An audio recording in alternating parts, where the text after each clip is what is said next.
हरहंत सिद्ध सूरी उपाध्याय साधु सर्व अर्थ के प्रकाशी मांगलिक उपकारी हैं। तिनको स्वरूप जान रागते भई जो भक्ति काय को नमाई स्तुति को उचारी है। धन्य धन्य तिन्हीं ते काज सब आज भये कर जोड़े बारे बारे वंदना हमारी है। मंगल कल्याण सुख ऐसो हम चाहते हैं हो मेरी ऐसी दशा जैसी तुम धारी है। ओ मेरी ऐसी दशा जैसी तुम धारी है। ओ मेरी ऐसी दशा जैसी तुम धारी। सात तत्व संबंधी भूल की अपनी यहाँ चर्चा चल रही थी और इस भूल की चर्चा में संवर तत्व संबंधी भूल का अपना ये प्रकरण चल रहा है। गुप्ती, समिति, धर्म, अनुप्रेक्षा, परिचय जय और चारित्र, इन सबको उमा स्वामी आचार्य ने संवर के कारण कह करके पुकारा।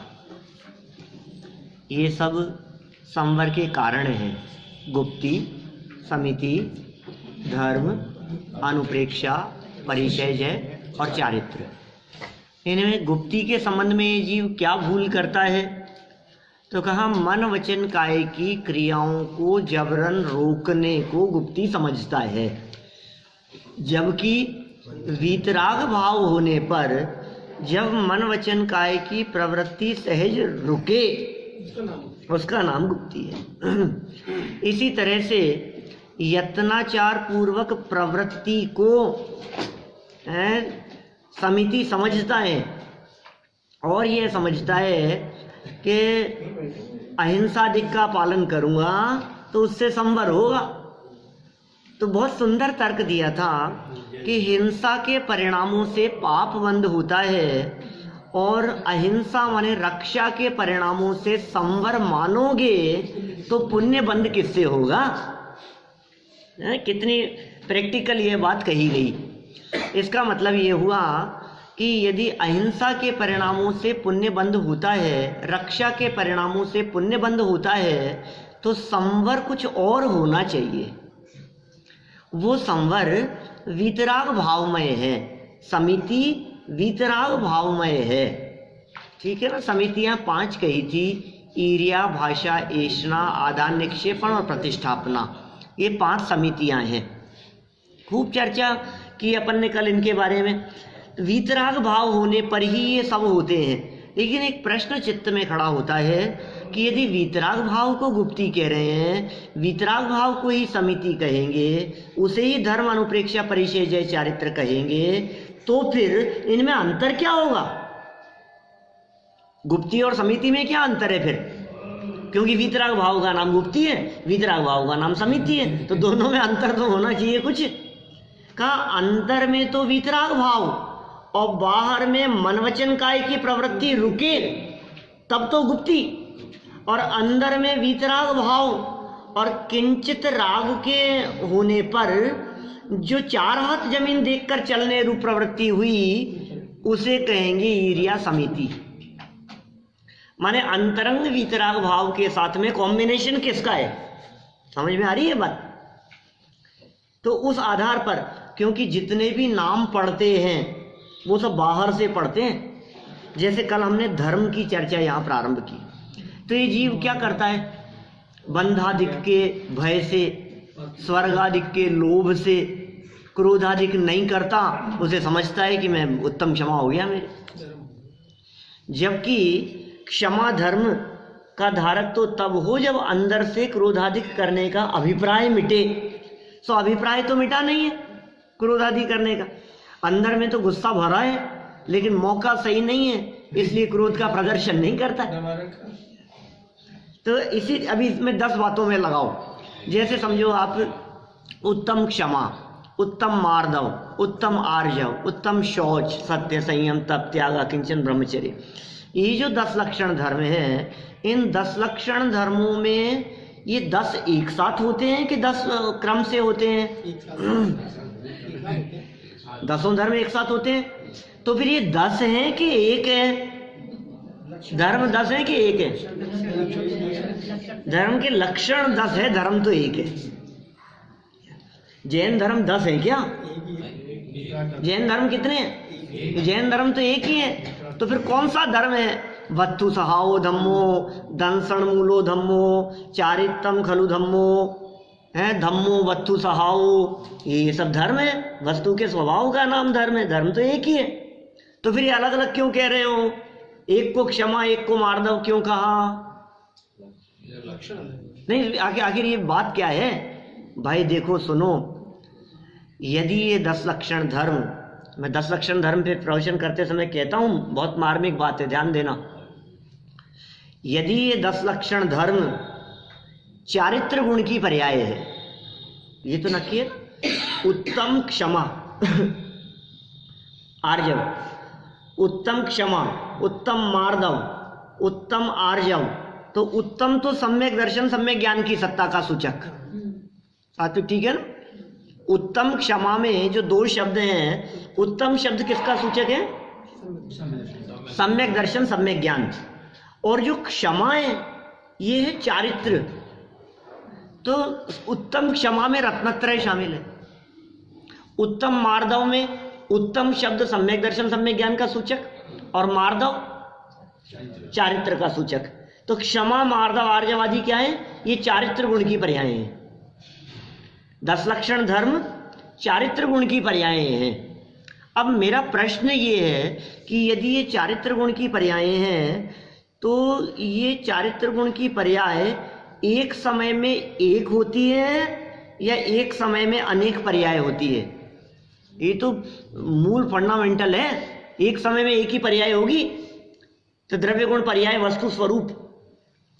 एक समय में एक गुण की एक ही पर्याय होती है, तो या तो क्षमा होगी या मार्दव होगा। आप कह रहे हो 10 एक साथ होते हैं, ये कैसे बनेगा? पॉइंट समझ में आ रहा है मैं क्या कहना चाह रहा हूं 10 लक्षण धर्म के संबंध में? ये जो 10 हैं, ये 10 हैं कि एक है? कि है तो एक ही। तो एक क्या है? चारित्र गुण की एक समय की एक पर्याय, जिसका असली नाम चारित्र पर्याय है, जिसे विकार के अभाव की दृष्टि से वीतराग पर्याय कहा जाता है, वो असली चारित्र है। तो धर्म 10 लक्षण धर्म ये तो चारित्र गुण की पर्याय है, माने वीतराग भाव रूप है, ये तो असली चीज हो गई। ठीक है ना? अब सुनो, अब उसको क्षमा क्यों कहा और मार्दव क्यों कहा और आर्जव क्यों कहा? कि जब उस वीतराग भाव में हम क्रोध का अभाव देखते हैं तो उसी पर्याय को, ये वीतराग भाव है क्या पिताजी साहब? ये वीतराग भाव है। इस वीतराग भाव को जब हमने देखा कि इस वीतराग भाव में क्रोध नहीं है, इस वीतराग भाव में, तो हमने कहा ये क्षमा है। और इस वीतराग भाव को जब हमने इस एंगल से देखा कि अभिमान नहीं है, घमंड नहीं है, तो इस वीतराग भाव को हमने कहा उत्तम मार्दव। और जब इस वीतराग भाव में जब हमने देखा कि मायाचार का अभाव है, तो इस वीतराग भाव को माया का अभाव, एंगल बदल गया देखने का, तो हमने कहा ये उत्तम आर्जव है। पॉइंट समझ में आ रहा है?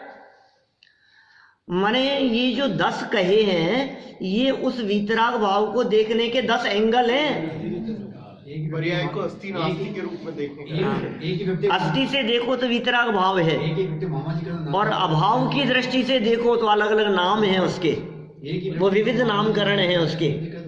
तो धर्म के संदर्भ में भ्रांति क्या है? ये मोटा मोटा तो भ्रांति इन्होंने कह दी कि भाई क्रोध नहीं करता हुआ दिखाई दे रहा है तो समझ रहा है कि मैं धर्मात्मा हो गया।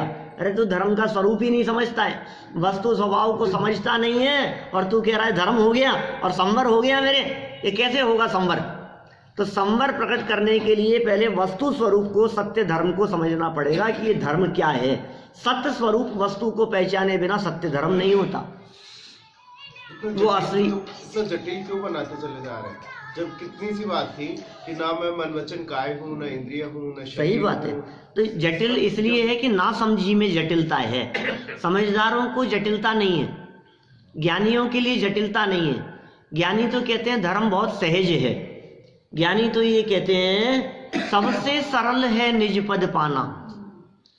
जिनवर की वाणी से हमने ये जाना, सबसे सरल है निज पद पाना। और आगे इसके तीसरे छंद में क्या कहते हैं? गुरु ने बताया मार्ग सीधा व सपाट रे, गुरु ने बताया मार्ग सीधा व सपाट रे, तेरी उपयोग परिणति खा जावे गुलाट रे, तेरी उपयोग परिणति खा जाए गुलाट रे, इसी रास्ते से होगा वो, इसी रास्ते से होगा शिव पद पाना, निज पद पाना। जिनवर की वाणी से हमने ये जाना, सबसे सरल है निज पद पाना। काम तो बहुत सरल है। ज्ञानी तो कहते हैं बहुत सरल है, इतना सरल काम है। अरे इतना सरल है कि एक मुनिराज जंगल में बैठे हुए तूफान मचाते हुए हाथी को कुछ उपदेश देते हैं और वो शांत बैठ जाता है, सम्यक दर्शन ले लेता है। ये इतना सरल है। बोलो, हिरण को फाड़ करके खाते हुए शेर को दो मुनिराज सामने आकर के खड़े हुए, उन्होंने अपनी भाषा में बोला, इसने क्या समझा, क्या हुआ और सम्यक दर्शन की प्राप्ति हो गई। इतना सरल है। ये शास्त्र पढ़ने का काम नहीं है, ये ज्यादा लाग लपेट का काम नहीं, ये उलझन का काम नहीं, इतना सरल काम है। कठिन क्यों बना रखा है? इसे लगता है इतना सरल भी कोई हो सकता है, कुछ तो करना पड़ेगा। ऐसा थोड़ी नहीं, ऐसे ऐसे कैसे हो जाएगा? नहीं नहीं, एक काम करो, ऐसा करो, ऐसा करो। जबरदस्ती के प्रपंचों में उलझ रहा है।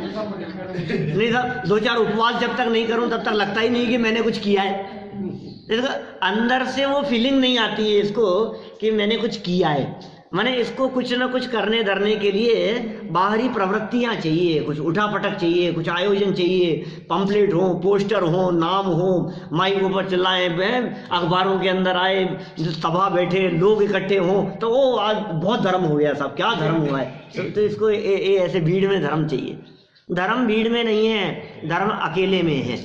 धर्म व्यक्तिगत चीज है, इंडिविजुअल चीज है। तो ये धर्म के संदर्भ में भ्रांति, ये इसके जीवन में संवर प्रकट नहीं होने दे रही है। ठीक है ना? 3 पॉइंट हुए हैं, संवर संबंधी, भ्रांति संबंधी, गुप्ति, समिति, धर्म। अब देखो अनुप्रेक्षा। अनुप्रेक्षा क्या है वो पढ़ते हैं अपन यहां से। अनुप्रेक्षा माने बारे भावना। अनित्य आदि भावना के चिंतवन से, अनित्य आदि भावना के चिंतवन से शरीर आदि को बुरा जान उदास होने को अनुप्रेक्षा कहता है। पर उसकी उदासीनता द्वेष रूप होती है। ओहो, जब ये कहता है मरना सबको एक दिन, अपनी अपनी बार, ओहो कोई बचाने वाला नहीं है यार, मैं तो क्या बताऊं, मेरे को कोई बचाने वाला ही नहीं है। इसको रोना आता है, इसको ये बातें सुनकर के पीड़ा दिखती है, इसको सुनकर के तकलीफ दिखती है। ओह अनित्य है, सब एक न एक दिन मर जाएंगे साहब, क्या है, क्या दम है इसमें, काहे की खुशियां मनाना है, सबको एक न एक दिन मरना ही है, सब मरने ही वाले हैं, बचाने से भी कोई नहीं बचेगा, मैं कितनी भी कोशिश कर लूँ सुख तो संसार में कहीं है नहीं साहब, पंचम काल चल रहा है, इसमें वैसे भी नहीं हो सकता है, कुछ होना तो है नहीं, अब अकेले अकेले ही हैं, कोई साथ देता नहीं है, सब अकेले अकेले ही हैं। ये शरीर भी देखो आप क्या हालत है इसकी, तो दुर्दशा ही होनी है। तो ये रोता रहता है और ये समझता है कि अनुप्रेक्षा हो रही है। अनित्य, अशरण, संसार, एकत्व, अन्यत्व, अशुचि, ये जो 6 भावनाएं हैं, इन भावनाओं के बारे में विचार करके ये दुख का अनुभव करता है और सोचता है कि संवर होना चाहिए, क्योंकि मैं 12 भावनाएं भा रहा हूं। जबकि दौलत राम जी 6 डाला, 5वीं ढाल पहले छंद में क्या कहते हैं? मुनि सकल व्रती बड़ भागी सकल व्रती, भव भोगन ते वैरागी, गेहूं पावन माई, चिंते अनुप्रेक्षा। वैराग्य उत्पन्न करने के लिए 12 भावनाओं का चिंतन करते हैं। और फिर दूसरे छंद में तो गजब कर दिया, इन चिंतत सम सुख जागे। कितना सुंदर कह दिया, इन 12 भावनाओं का चिंतन करने से क्या होगा, बोलो, सम सुख जागे। समता रूपी सुख जागृत होता है, द्वेष बुद्धि नहीं आती है। अभी तक जब 12 भावनाओं का चिंतन नहीं करता था तब तक तो शरीर के प्रति राग करता था, बाल बच्चों स्त्री पुत्रादि के प्रति तीव्र मोह करता था, और अब 12 भावनाओं का चिंतन करके अरे सब स्वार्थ के सगे हैं, सबसे द्वेष करता है। क्या ये 12 भावना का शरीर के वो समता भाव तो नहीं है ना, बैलेंस होना चाहिए ना। जो सहज उदासीनता होनी चाहिए वो उदासीनता नहीं है। सम सुख जागे, हमने तो कार्तिकेय अनुप्रेक्षा पढ़ी है पूरी। कार्तिकेय अनुप्रेक्षा के प्रारंभ में मंगलाचरण में ही कहते हैं कार्तिकेय स्वामी, तिहुवण तिलयम देवम वंदिता तिहुवणिंद परिपूज्यम, वोचम अणुपेहाओ भवीय जनानंद जननियो। क्या शब्द कहे अंत में, भवीय जन आनंद जननियो। क्या भव्य जीवों के आनंद को जन्म देने वाली है ये 12 भावनाएं, आनंद को जन्म देने वाली है। आपको कष्ट और पीड़ा दिखाई दे रही है तो चिंतन बदलो। राजा राणा छत्रपति हाथिन के असवार, मरना सबको, ओहो सबको एक न एक दिन मरना है? अरे सबको एक न एक दिन मरना है, ये विचार करके दुखी होता है। अब ये भावना तो सुख उत्पन्न करने वाली है। अरे साहब सबको मरना है, सबको मरना है तो दुखी हो रहा है। अरे तो लाइन का अर्थ ही नहीं समझ पाया, मरना सबको एक दिन, आगे क्या कह रहे हैं, अपनी अपनी बार का मतलब समझते हो? अपनी अपनी बार का मतलब ये है, जब तक मेरी बार नहीं आएगी तब तक दुनिया की कोई ताकत मुझे मार नहीं सकती है।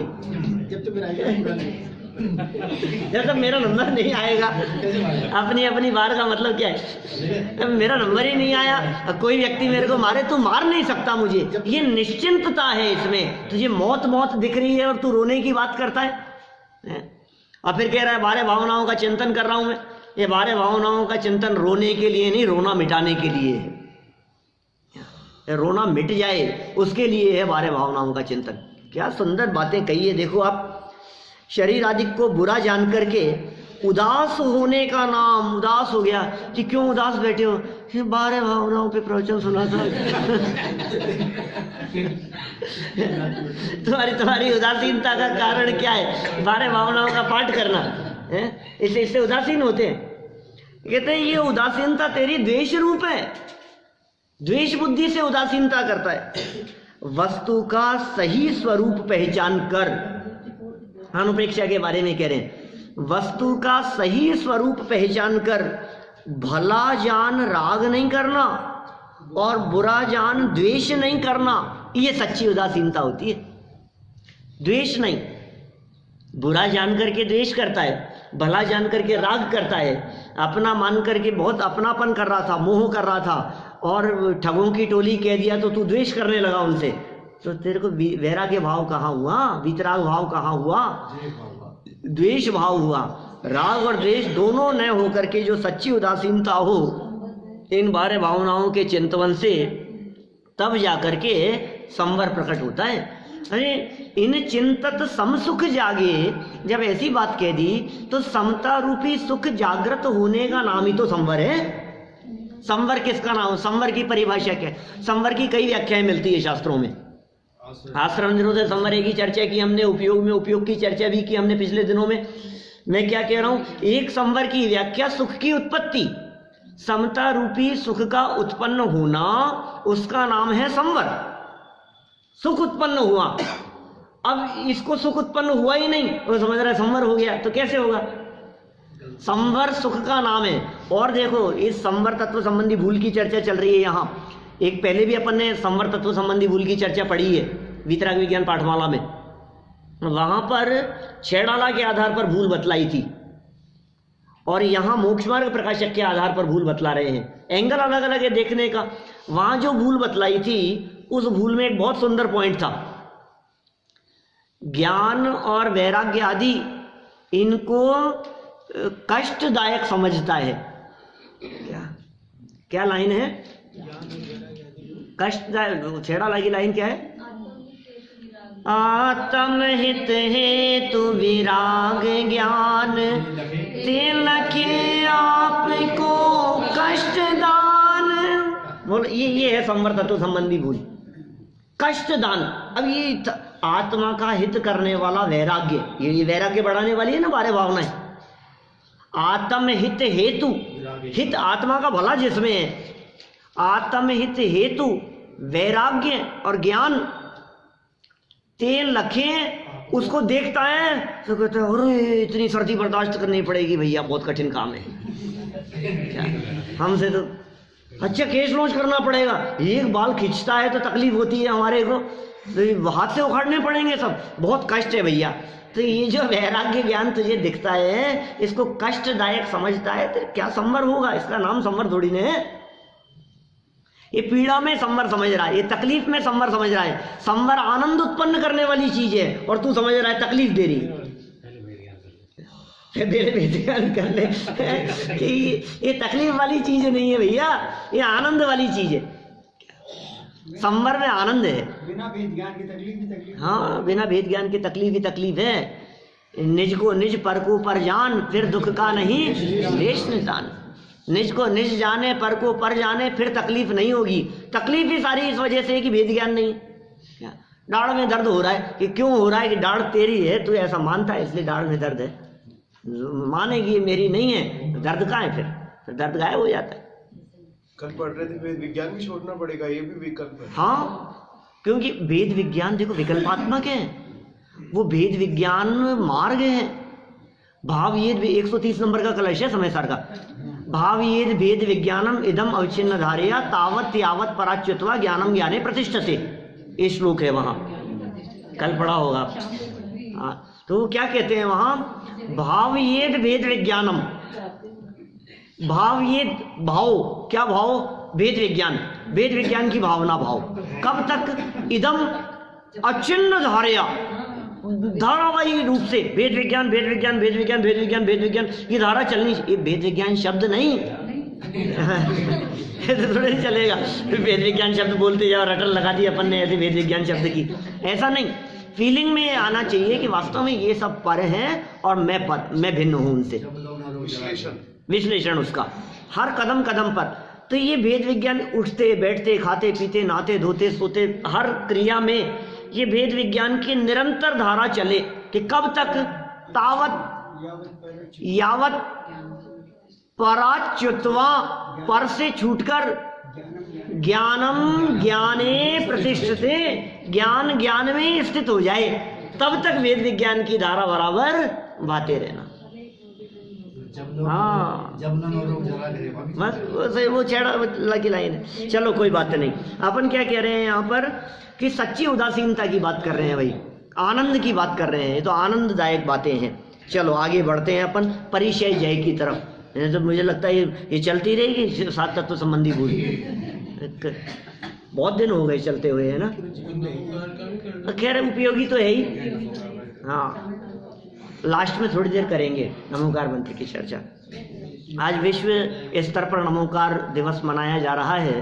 अंत में कुछ देर अपन चर्चा उसके बारे में भी करेंगे।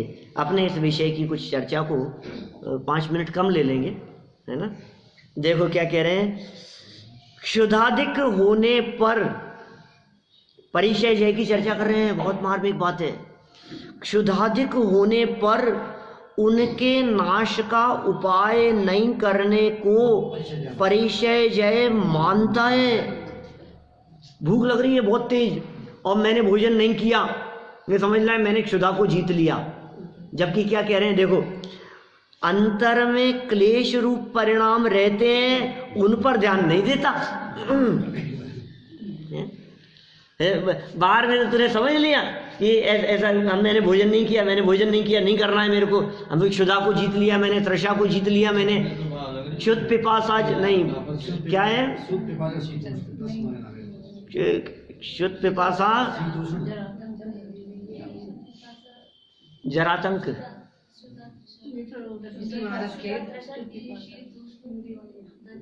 नहीं तत्वार सूत्र का सूत्र परिचय कहाँ से शुरू, कहाँ से होता है? क्षुधा तृषा, क्षुधा थोड़ी ना शब्द है, क्षुधा तो संस्कृत का शब्द है।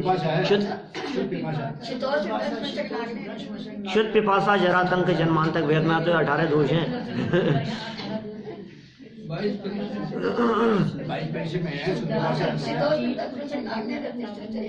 चलो कोई बात नहीं। शुद्ध पिपासा के आगे वाला शब्द शुद्ध पिपासा शीतोष्ण दंशक नागरती स्त्री चर्या निषद्या शय्या क्रोश मद याचना लाभ रोग तरण स्पर्श मल सत्कार पुरस्कार प्रज्ञा ज्ञान दक्षिणा। शुद्ध पिपासा शीतोष्ण दंशमशक नागरती स्त्री चर्या निषद्या शय्या क्रोश वध याचना लाभ रोग तरण स्पर्श मल सत्कार पुरस्कार प्रज्ञा ज्ञान दक्षिणा। ये 22 परिचय है ना। शुद्ध पिपासा के बाद में है शीत, शीत शब्द, वो एक शब्द क्या चक्कर पड़ जाता है। हाँ जी आप बोल रहे थे, मैंने सुना नहीं। देखो क्या कह रहे हैं यहाँ, क्या बात कह रहे हैं, क्षुधाधिक होने पर उनके नाश का उपाय नहीं करने को परिचय जय मानता है, और अंतर में क्लेश रूप परिणाम रहते हैं, उन पर ध्यान नहीं देता, क्लेश रूप परिणाम पर ध्यान नहीं देता। इष्ट अनिष्ट में सुखी दुखी नहीं होना, क्या गजब बात कह रहे हैं, इष्ट अनिष्ट में सुखी दुखी नहीं होना, वे ज्ञाता दृष्टा रहना, ये सच्चा परिचय जय है। बोलो परिचय जय का स्वरूप, इसमें भी ज्ञाता दृष्टापन, ये क्या है स्वरूप, ये जैन धर्म कैसा है, घुमा फिरा करके ज्ञाता दृष्टापन पर ले आते हैं, लास्ट फाइनल जहां भी बात करते हैं वीतराग भाव पर ले जाते हैं हमारे।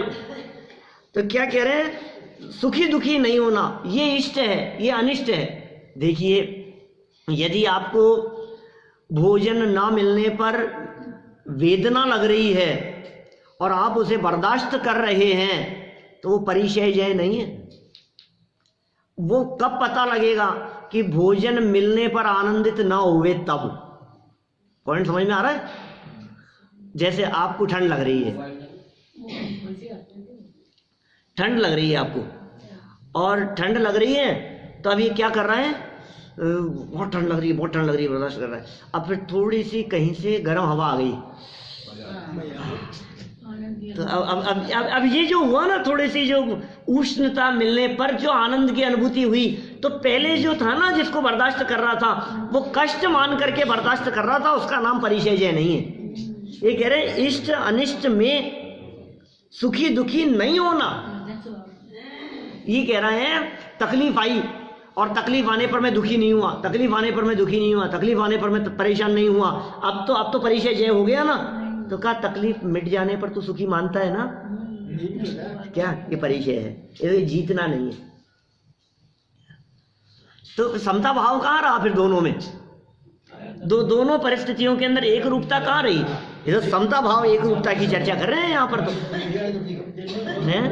इष्ट अनिष्ट में सुखी दुखी नहीं होना, वे ज्ञाता दृष्टा रहना, ये सच्चा परिचय जय है।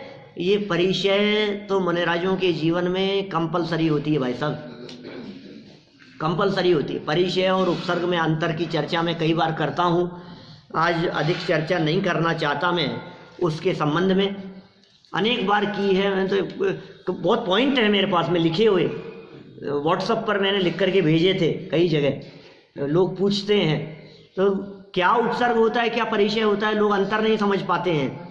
मनुष्यों के द्वारा, त्रियंचों के द्वारा, देवों के द्वारा, या किसी ऐसी परिस्थिति बनने पर, प्राकृतिक आदि विशेष बनने पर जो कुछ आपदाएं आ जाए, उसका नाम तो उपसर्ग है। और जो मौसम और वातावरण के अनुसार होवे वे परिचय है, प्रतिकूलताएं। तो ये प्रतिकूलताएं तो आएगी जीवन में, उपसर्ग मुनिराजों के जीवन में हो ये कंपलसरी नहीं है। हो सकता है उपसर्ग आए नहीं उनके जीवन में, लेकिन परिचय तो मुनि बनने के पहले ही नक्की था कि परिचय तो आएंगी, परिचय तो होंगी। इसलिए टोडरमल जी ने मोक्ष मार्ग प्रकाशक में मुनि बनने के संबंध में 3 शर्तें बतलाई, 3 नियम बतलाए, 3 आधारभूत बातें कही। जो कोई भी व्यक्ति मुनि बनना चाहते हों उनके जीवन को स्वयं को देखकर 3 बातों का ध्यान देना चाहिए। पहली चीज, मुनि बनने के लिए मुनि भूमिका के योग्य ज्ञान, मुनि भूमिका के योग्य ज्ञान। कारण क्या है कि आप यदि मुनि बन गए और किसी ने आपसे आकर के शास्त्र संबंधी कोई प्रश्न पूछा और आप उसका जवाब नहीं दे पाए तो आपका पद तो ऊंचा है और जवाब आपसे बन नहीं रहा है। सामान्य श्रावक आखिर अपनी समस्याओं को, शंकाओं को लेकर के किससे पूछेगा? मुनिराज आए उनसे पूछेगा। तो आप में उस भूमिका के योग्य ज्ञान होना चाहिए, पहली शर्त। दूसरा, वैराग्य होना चाहिए। अंदर में मुनि भूमिका के योग्य वैराग्य नहीं हो और घर से झगड़े और सोचे यार अपन तो छोड़ दिया मैंने, तो अब ऐसे नहीं चलेगा। बहुत कर्जा था माथे पर और अब कौन चुकाएगा, और ऐसा सोच करके उतार दिए, तो ऐसा नहीं चलेगा। उस भूमिका के लिए योग्य वैराग्य भी होना चाहिए। अंदर में ज्ञान हो, वैराग्य हो। और पता है तीसरी शर्त क्या कही है? ये परिचय सहने की सामर्थ्य हो तो मुनि बनना, और यदि सामर्थ्य नहीं हो तो घर में रह करके पहले प्रैक्टिस करना। नहीं तो क्या होगा, तूने तो कपड़े तो उतार दिए, अभी तुझे पता नहीं है कि अभी ठंड पड़ेगी, अभी गर्मी पड़ेगी, अभी नंगे पांव चलना पड़ेगा, तो तू चल करके तो देख नंगे पांव पहले। तुझे ये परिचय सहने की थोड़ी सी ठंडी हवा लगती है और छींके चालू हो जाती है तेरे, तू क्या बनेगा मुनि? तो अंदर से ऐसी पावर अंदर से डेवलप करो कि हम उन सब परिस्थितियों को सह पाएं, जीत पाएं और उससे अप्रभावित रह पाएं। ये 3 बातें कही है। उनमें एक बात परिचय है, जय संबंधी कही है, परिचयों को जीतने संबंधी कही है। और बात कहूँ मार्मिक, पैसे कहता हूँ कई बार कि उपसर्ग यदि मुनिराजों के जीवन में हो रहे हैं तो श्रावकों की जिम्मेदारी है कि उन उपसर्गों को दूर करें। मुनिराज पर यदि कोई उपसर्ग आ गया है तो श्रावक की जिम्मेदारी है, ये दायित्व बनता है कि उनका उपसर्ग दूर करें। लेकिन परिचय मुनिराज की लाइफ में है, इसे दूर करने की कोशिश मत करना। क्या वो उल्टा उपसर्ग हो जाएगा उनके ऊपर। जैसे मुनिराज बैठे हैं, सहज गर्मी का मौसम है, अब आप समझो आप कूलर लगा दो, एसी लगा दो उनके लिए, तो ये उपसर्ग हो जाएगा उनके ऊपर। क्योंकि ये परिचय है, शीत ये परिचय है, उष्ण ये परिचय है, मौसम, वातावरण, मक्खी मच्छर हैं चारों तरफ, मान लीजिए वातावरण में वो नगर निगंबर बैठे हुए हैं, तो ये परिचय है उनके लिए। ऐसा नहीं कि तुम आकर के ऑल आउट लगा दो, गुड नाइट लगा दो उनके लिए ला करके, ऐसा नहीं चलेगा। ठंड बहुत है तो उनको आकर के कंबल उड़ा दो, प्रथमानुयोग का उदाहरण मिलता है, उपसर्ग हो जाता है भाई साहब उनके ऊपर। इसलिए उपसर्ग दूर करने की जिम्मेदारी आपकी है। आप परिचयों को समझो, 22 परिचयों का स्वरूप समझो, और जो 22 परिचय हैं उन्हें दूर करने की चेष्टा मत करना, क्योंकि 22 परिचय है जीतना, ये सहज लाइफ स्टाइल है उनकी, ये उनकी जीवनचर्या में शामिल है। 22 परिचयों को सहना, ज्ञाता दृष्टा भाव से उन्हें जीते तो परिचय जय कहलाता है। चलिए आगे बढ़ता हूँ। बातें बहुत सारी हो सकती है, एक एक बिंदु ऐसा है जिस बिंदु के संबंध में घंटों चर्चा करें, ऐसी बातें हैं। देखिए आगे अंतिम पॉइंट कौन सा है? चारित्र। पहला क्या था? गुप्ती है? जैसे ही मैं पूछता हूं आप लोग वचन गुप्ती धारण कर लेते हो। अरे भाई मौन मत रहो, जवाब दो। पहला पॉइंट क्या है? दूसरा, तीसरा, चौथा अनुप्रेक्षा, पांचवा परिचय जय, 5 हो गए। अब छठा चल रहा है चारित्र। देखो क्या कहते हैं यहाँ, हिंसादि के त्याग को चारित्र मानता है। हिंसादि जो है ना, इनके त्याग को, काम धाम बंद कर दिया, बिजनेस बंद कर दिया, रात्रि भोजन नहीं किया, जिन प्रवृत्तियों में हिंसा होती है उसके त्याग को क्या समझता है? चारित्र मानता है। तथा महाव्रतादि शुभ योग को उपादेय मानता है। महाव्रत है, शुभ योग है, उसको क्या समझ रहा है? उपादेय मान रहा है। महाव्रतादि शुभ योग को अभी शुभ योग की चर्चा चल रही है, उपयोग की नहीं। योग मनवचन काय की चेष्टा है, देख के चल रहा हूँ, ये कर रहा हूँ, हिंसा नहीं हो रही है, उठाना धरना चलना खाना पीना, ये सब जो प्रवृत्तियां हैं उन सब के बारे में। पर तत्वार्थ सूत्र में धार्मिक बात कह रहे हैं, पर तत्वार्थ सूत्र में आश्रव अधिकार कौन सा है? तत्वार्थ सूत्र का 6वां और 7वां अध्याय, पुण्याश्रव की चर्चा 7वें अध्याय में। तो तत्वार्थ सूत्र में आश्रव अधिकार में अणुव्रत महाव्रत को आश्रव रूप कहा है। वे उपादेय कैसे हो सकते हैं? तत्वार्थ सूत्र महाशास्त्र में अणुव्रतों को भी और महाव्रतों को भी कहाँ शामिल किया है? बोले आश्रव अधिकार में शामिल किया है, शुभ आश्रवों के अंतर्गत शामिल किया है उनको। अब ये कह रहे हैं वो उपादेय कैसे हो सकते हैं? माने जिनको आश्रमों में शामिल किया वो संवर कैसे हो सकते हैं? शुभ योग रूप है ये। तथा बंध का कारण होने से महाव्रतादि को चारित्रपना संभव नहीं है। बंध का कारण है इसलिए महाव्रतादि चारित्र नहीं है। हाँ, चारित्रवंत मुनिराजियों के महाव्रताधिक होते हैं। क्या कहा? चारित्रवंत मुनिराजियों के जीवन में महाव्रतादि होते हैं, लेकिन क्या कह रहे हैं? इनको चारित्रपना संभव नहीं है, क्योंकि हिंसा का त्याग, झूठ का त्याग, चोरी का त्याग, कुशील परिग्रह आदि का त्याग। ये तो आप नेगेटिव कह रहे हो, ये नहीं। अरे असली बताओ क्या है? असली ये वीतराग भाव, वो है चारित्र। क्या? चारित्रम खलु धम्मो, सारे जगत में चारित्र को धर्म ऐसा झंडा लेकर के सब घूमते दिखते हैं जगत में। अरे साहब चारित्र धर्म है, शास्त्रों में चारित्र को धर्म कहा है, तुम्हारे चारित्र तो है ही नहीं, तुम चारित्र तो लो। तो चारित्र क्या है ये बताओ मेरे को। तुम कह रहे हो चारित्र लेने की बात, तुम जानते हो चारित्र किसे कहते हैं? चारित्र होता क्या है? चारित्रम खलु धम्मो कहाँ की लाइन है तुम्हें पता है? जिसका झंडा लेके घूम रहे हो, जो बैनर पे तुमने लगा रखा है चारित्रम खलु धम्मो, कौन सी जगह की लाइन है ये प्रवचन सार की 6ठी गाथा है। प्रवचन सार ग्रंथाधिराज की 6ठी गाथा के अंदर कह रहे हैं चारित्रम खलु धम्मो। और पता है गाथा में 4 चरण होते हैं, एक उठा लिया तुमने, चारित्रम खलु धम्मो। आचार्य कुन स्वामी से पूछो, जिस चारित्र को धर्म कहा है वो चारित्र कौन सा है? पूरी लाइन तो पढ़ो। 4 चरण है गाथा के, चारित्रम खलु धम्मो, उसकी चारों चरण तो पढ़ो तो आपको पता लगेगा।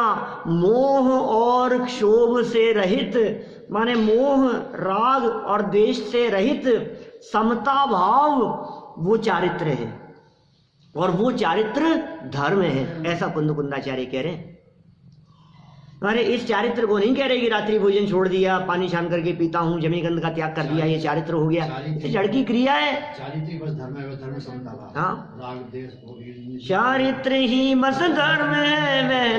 समता भाव है। द्रग मोह क्षोभ विहीन निज परिणाम समता भाव है, वो चारित्र है। असली चारित्र की खबर होनी चाहिए, हमारे को पता होना चाहिए कि चारित्र क्या है। देखो, सकल कषाय रहित उदासीन भाव, सकल कषाय रहित उदासीन भाव, उसका नाम चारित्र है। मुनिराज मंद कषाय रूप महाव्रतादिक का पालन करते हैं, पर उन्हें मोक्ष मार्ग नहीं मानते। मुनिराज के जीवन में ये मोक्ष मार्ग होता है, पालन करते हैं मुनिराज, पर इसे मोक्ष मार्ग नहीं मानते। असली चारित्र को वे समझते हैं, ये वास्तविक चारित्र मुनिराजों के जीवन में होता है, असली चारित्र है। तो चारित्र का स्वरूप भी समझे। मैं तो ऐसा भी कहता हूँ, सम्यक दर्शन आत्मा में होता है, सम्यक ज्ञान आत्मा में होता है। जब सम्यक चारित्र की चर्चा चलती है तो तुम्हें बाहरी प्रवृत्ति दिखती है। चारित्र भी तो चारित्र गुण की पर्याय है, आत्मा में होगा। जब ज्ञान आत्मा में होता है, श्रद्धा आत्मा में होता है, तो चारित्र भी आत्मा में ही होता है। लेकिन जब अंतरंग में चारित्र होता है तो बाहरी देहादिक की प्रवृत्तियां विपरीत नहीं होती। क्या? जब अंदर में चारित्र होगा तो कोई व्यक्ति बाहर में रात्रि भोजन करता हुआ नहीं दिख सकता। जब अंदर में चारित्र होगा तो कोई व्यक्ति बाहर में हिंसादि रूप प्रवर्तन करता हुआ नहीं दिख सकता। इसलिए उपचार से, उपचरित असद्भुत व्यवहार नए से, अनुपचरित असद्भुत व्यवहार नए से इन सब को भी चारित्र कह दिया जाता है। हमें कोई ऐतराज नहीं है, लेकिन असली चारित्र की खबर हमें होनी चाहिए। इस तरह से संवर तत्व संबंधी भूल का प्रकरण अपना यहाँ संपन्न हुआ। कल हम निर्जरा और मोक्ष तत्व संबंधी भूल की चर्चा करेंगे।